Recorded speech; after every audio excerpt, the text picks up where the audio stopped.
So this morning I want to share some thoughts with you.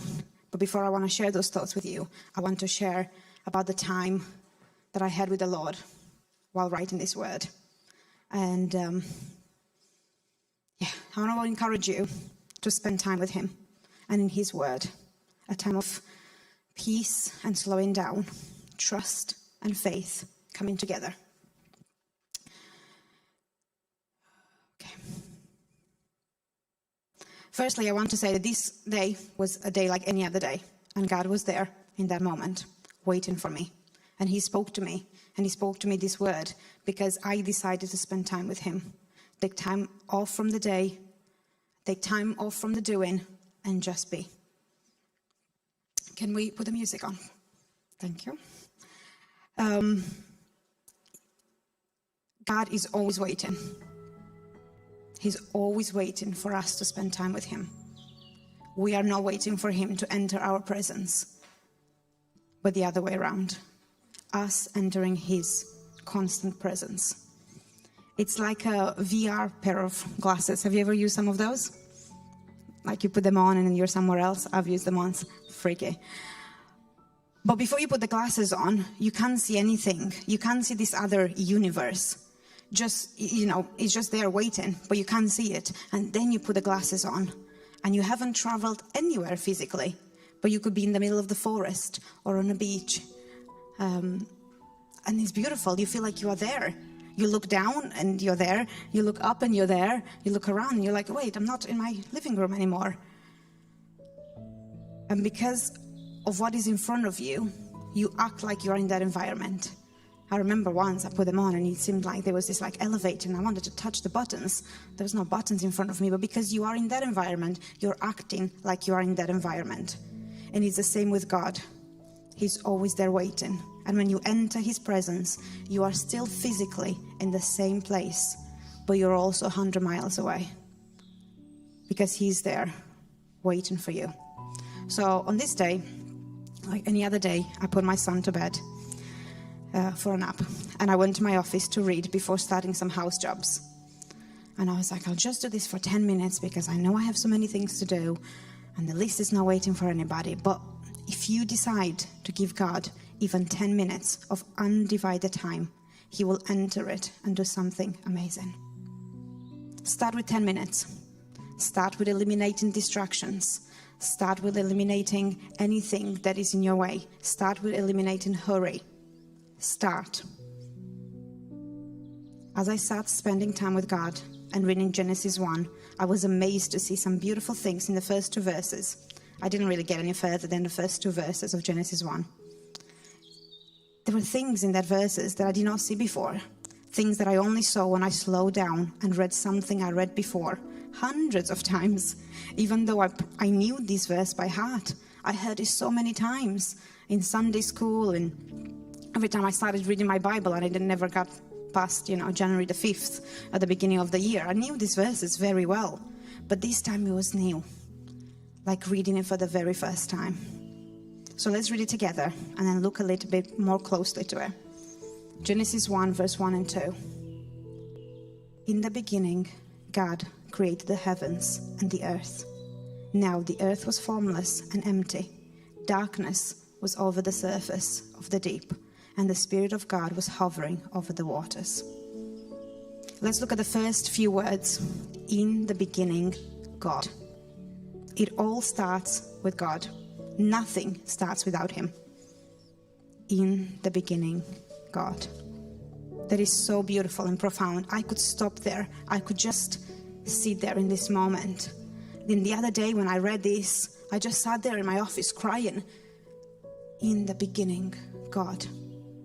Not me, not my fears, not my plans, not my questions, nothing else that I might start with, but God. I can start my day with this phrase, in the beginning, God. In the morning, God. In the afternoon, God. In the evening, at every step, God. Can you feel it? Can you feel his presence? Can you feel him? And then I heard God, and I'm telling you this morning, stay with him. Stay with me this morning. Don't let your mind wander somewhere else. I am very guilty for doing that very easily, especially when I have a long to-do list. But God said, stay with me. Can you feel me? How many things this week have started with God? How many days have started with Him? I am becoming more and more aware of these words, in the beginning, God.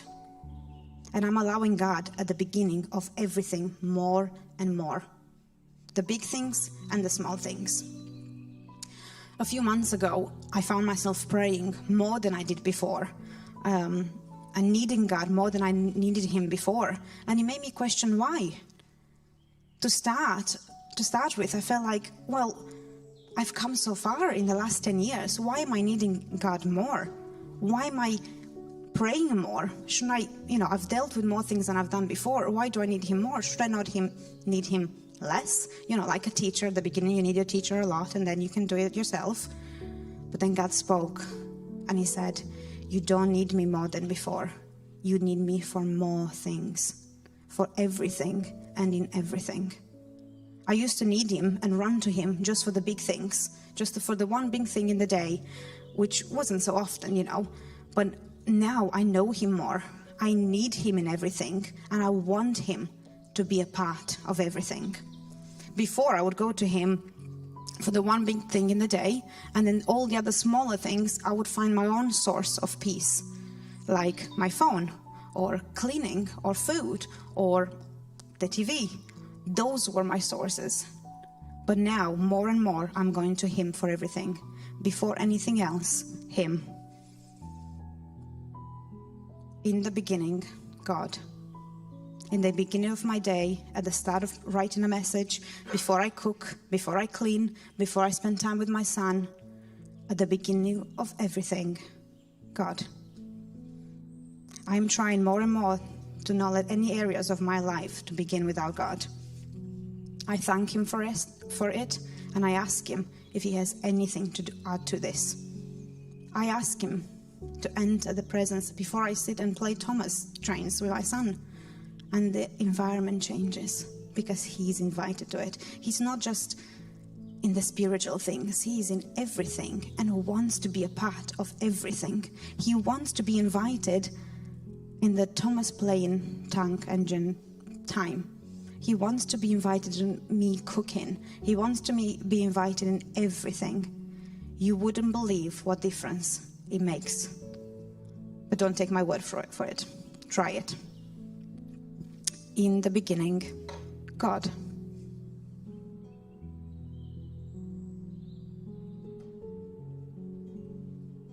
But the verse carries on and says, created. In the beginning, God created. God created the heavens and the earth. God created in the beginning, and He has not stopped. He cannot stop creating. He is a creator. New life comes out of Him all the time. It flows out of Him.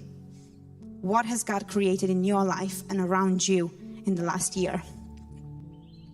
I think that's a slide for that. Oh, there it is. And I'm asking, what has God created? I'm not asking if, because He has. I know He has. That is what He does. He cannot but create. He cannot but bring forth life. So, what has He created? Have you seen it? Have you identified it? Have you celebrated it? Have you entered it? These are questions that we can ask and answer ourselves, because God is creating all the time, in and around us. But God has created you, each one of you, and He's on the inside of you.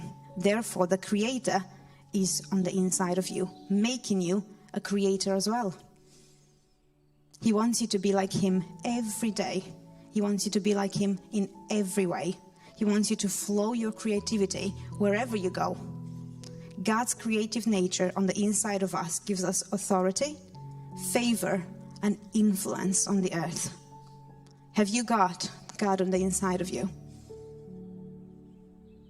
Very exciting this morning. Have you got God on the inside of you? Thank you. Therefore, you have authority, favor, and influence on the earth on the inside of you. If you read Genesis 1, verse 26 and 27, it says, they were created in the image of God. If he's creative, so are we. He said, let's make mankind in our image. It didn't say let's make him in our image in these areas, but leave these areas out. No, in our image. We are like him in every way. Creativity is not a gift that some people have and some people don't. I might not be able to paint as well as other people, but doesn't mean I'm not creative. Doesn't mean I may not be able to sing the way other people do, but does not mean I'm not creative. Creativity is a manifestation of the divine nature of God in you and inside of me. I am creative in so many ways, and I'm discovering all the time the creative way that God has put on the inside of you. For once, I'm a creator of environments. Since he's constantly in you, creativity is constantly in you. So God is always creating, and that is the truth. But God knows what he's creating. He knows who he is, and he knows what flows out of him. Because he's a creator, and he knows. He didn't just think, oh, let's create this. It might take 7 days, it might take 10 days. He knew who he is. He knows what he's creating. Do you know? Do you know what you are creating? Again, I'm not asking if, because we are always creating something. Aware or not aware, we are always creating something. We might create something that brings life or something that steals life. Are we creating an environment of peace and love everywhere we go and speak, or an environment of fear? So what are you creating? Are you aware of it? Where does it flow out of? Does it flow from the love and peace that God pours into you, or is it out of what the world gives? What are you creating today? What are your sources? Whatever is your source, that is what you'll flow out of. In the beginning, God. If your day starts with God, everything will flow out of that. Let's carry on reading. It says, now the earth was formless and empty. Have you ever felt empty? You know that feeling? Emptiness? Darkness was over the surface of the deep. Have you felt darkness? Ever? Lately? In the ancient Hebrew, waters represented the unknown. I don't like the unknown. Anyone likes the unknown? Not even Elsa. But we know those waters. Loss and pain and grief and wounds, and not knowing what to do or where to go or how to deal with the pain. How to deal with the pain of life. We know those waters. We've been in those waters. I've been in those waters more times than I would have liked. Especially in this last year, we've all been in those waters together. There's a phrase that says we're all in the same boat. I don't know about you, but at times I did not feel like I was even in the boat. I was in the water, feeling like I'm drowning. Anyone there? So at least in the same boat feels like I'm out of the water. But we've all been in those waters. We know that. But the verse carries on and says, and the Spirit was hovering over the water. The Spirit was hovering over the waters. These waters that we've just been talking about, the Spirit was hovering over chaos, over emptiness, darkness, and the Spirit hovers over. And then the Spirit enters those waters, creating something new. Something so beautiful and vast. Out of the chaos came something new, something beautiful. Have you ever been surrounded by God's nature and beauty? And you thought, wow, this is amazing, and you feel overwhelmed by its beauty? Well, all the beauty came out of that chaos at the beginning, of the unknown, because the Spirit was hovering. Out of something that you and I could not see any further than mess and emptiness and darkness. But in the beginning, God, in the midst of it, God was creating. In the middle of the waters of pain and grief, the Spirit is hovering and entering it and creating something new and beautiful. There's spirit in there, hovering and waiting for something. It's waiting to create something new. That is why sometimes the people who inspire us the most have been through those waters. They've experienced the chaos, the darkness, the emptiness, but also experienced the hovering and creation, like we heard this morning. I can't imagine feeling peace in those times, but Jackie says she felt peace. In chaos and darkness and emptiness and unknown, he brings peace and he brings something new. So, what waters are you going through right now? What waters have you been through in the past, and what new creation has come out of them? When it feels like chaos and emptiness, know and be assured that the Spirit is there. In the moments of feeling alone, he is there, hovering about to create something new. I've been in those places so many times, and now looking back, I'm like, of course he was there. But then in that moment, full of chaos and emptiness and darkness and unknown, how can I even see him? But he was there, hovering. This last year has been nothing but chaos, emptiness, darkness, unknown. And yet, we have seen the Spirit work like we have never seen him before. We have seen healing, we have seen provision, we have seen beauty coming out of that chaos. The Spirit was hovering and carries on hovering, waiting to create something new. A new era, a new life, new beginnings. In this room today, we have new beginnings waiting to happen, because God and life are coming out all the time. But hovering is similar to waiting. The Spirit was not rushing. The Spirit was hovering, looking, taking it all in. If it was me, I'd be like, let's get this over with. I don't like the emptiness. I don't like the mess. I don't like looking at it. Humans, we are all about rush. Rushing here, rushing there. But there's nothing in God that rushes. Hurry is not part of him. Hurry is something that we have come up with. We don't like the look of chaos. We don't like the look of emptiness and darkness. But who does? Okay, nobody. But the verse tells us that the Spirit was hovering, taking his time before entering it and creating something new. Which brings us back to trust. In the midst of chaos, how do you act? Have you got peace, or are you in a hurry? Because hurry is such a killer. Killer of love and killer of peace. Hurry and love don't really go together. Hurry and peace don't go together. Hurry and joy don't go together. Think about a time when you have been in a hurry or in a rush, maybe trying to get out of the house with all the kids, or rushing through traffic, try to get somewhere. Think about that time.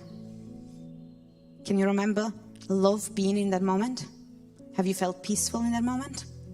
Can you try to put peaceful and joy in the same environment as rush and hurry? No. I can't imagine Jesus in a hurry. I can't imagine him, come on boys, come on disciples, get your sandals on, let's go. I've got to make some bread today, I've got to heal 4 people today, and then I got to pray for 12 hours, come on. No. Jesus was nothing like that. He was at peace at all times. There was nothing about him that was hurry and rush, and yet he did so much. And he didn't have Uber Eats or Uber or taxis, but somehow he managed it all. And when they were in places, when disciples were like, what we're going to do now? Let's go to the town. Let's go buy some food. He was like, whoa, boys, let's first pray. And then he prayed over the bread. Before he did numbers and before anything else, he prayed. Before anything, he was hovering, waiting to create something new. If you look at all the examples of Jesus doing a miracle, there's never a rush. I mean, at one point someone says, come on, they're gonna die. And the Bible says, and he waited 3 more days. I mean, sometimes I can't even wait 3 more minutes. I'm like, let's go, let's get this over with. But in the midst of the chaos, and emptiness, Jesus is there. So in the midst of the chaos and emptiness, I will do my best to eliminate hurry and allow the hovering of the Spirit to create something new. So let's finish where we started this morning, with a regular day. A day that could have been filled with hurry and rushing around, but also a day full of choices. A choice to slow down and be in the presence of the Father. And there he met me and downloaded truth and beauty. And he wants to do that every single day, in every single moment. Not out of rush, not out of looking at the clock and thinking, oh, this meeting better be quick, but out of slowing down and being in his presence. Because the Spirit was hovering over the waters, over the unknown. There was Spirit, and there's something new created. Amen.